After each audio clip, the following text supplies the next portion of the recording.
लगा कि मैं पूरी तरह बदल गया हूँ। पहले जैसा बिल्कुल नहीं रहा। पहले तो जब भी वो नाराज होती थी, मैं किसी छोटे बिल्ली के बच्चे की तरह उससे माफी मांगता था। मुझे दरवाजे के बाहर जो हो रहा था उससे कोई फर्क नहीं पड़ रहा था। मैं सीधे बेड पर लेट गया और सो गया। मैं सच में बहुत ज्यादा थक गया था। अगली सुबह जल्दी मैंने सिंपल वॉशअप किया और घर से निकल गया। आखिर मेरी एग्जिस्टेंस पर वैसे भी कोई ध्यान नहीं देता। पूरी फैमिली के लिए आंखों की किरकिरी बनने से अच्छा है कि जल्दी निकल जाऊं। लेकिन मुझे उम्मीद नहीं थी कि हॉल में बड़ी बहन ग्वानिंग कॉफी पीते हुए मिल जाएगी। जीयू फैमिली की कंपनी आज जो फल फूल रही है वो पूरी तरह उसके मैनेजमेंट की वजह से है। मेरा इरादा उसे इग्नोर करने का था, लेकिन जैसे ही मैंने दरवाजा धक्का देकर खोला, पीछे से एक ठंडी आवाज ने मुझसे सवाल किया, कहाँ जा रहे हो? स्कूल। ये कहकर मैं सीधे जीयू फैमिली की विला से बाहर निकल गया। उसे रिएक्ट करने का मौका ही नहीं दिया। बड़ी बहन ने अपनी भौहें सिकोड़ लीं। उसे समझ नहीं आ रहा था कि इस छोटे भाई को क्या हो गया है। पास्ट में जब भी वो मुझे देखता था, हमेशा पास आकर प्यार से ग्रीट करता था, भले ही मैंने कभी उस पर ध्यान नहीं दिया। आखिरकार उसकी नज़रों में जब मैं उस साल वापस आया था तो मैं सिर्फ फैमिली की एसेट्स के पीछे था।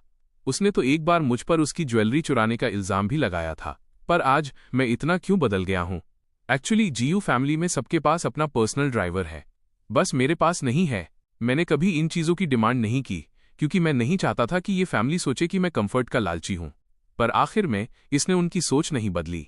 सड़क पर चलते हुए मैंने वो ठंडी हवा महसूस की जो मैंने लंबे समय से फील नहीं की थी।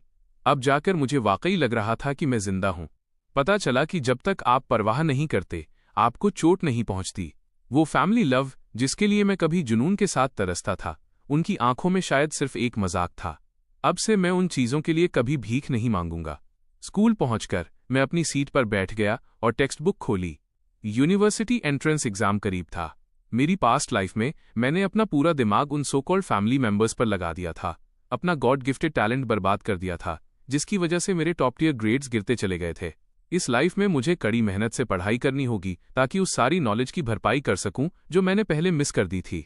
इसी बीच ग्यू हाउस में ग्वान डाइनिंग टेबल पर किसी फूटने वाले ज्वालामुखी की तरह खामोश बैठा घूर रहा था। ग्वेन कहाँ है? क्या वो अब तक नहीं उठा? अभी क्या टाइम हो रहा है? क्या वो पूरी फैमिली को अकेले अपने लिए वेट करवा रहा है? गू हुआई साइड से धीरे से बोला, ब्रदर ग्वेन शायद अभी भी दूसरी बहन से नाराज हैं। मुझे ऊपर जाकर ब्रदर ग्वेन से माफी मांगने दीजिए। उसने खड़े होने की कोशिश की, पर गिंग हा ने उसे वापस नीचे खींच लिया। वो नखरे कर रहा है। उसे गुस्सा होने का क्या हक है? आखिर वो एक टूटा हुआ लकड़ी का पपेट ही तो था। मैं उसके लिए दूसरा खरीद दूंगी जब मैं वापस आऊंगी। गिंग हा अभी कुछ और कहने ही वाली थी कि हमेशा चुप रहने वाली बड़ी बहन ग्वानिंग बोल पड़ी। वो चला गया। जैसे ही ये शब्द कहे गए, डाइनिंग टेबल पर पल भर के लिए सन्नाटा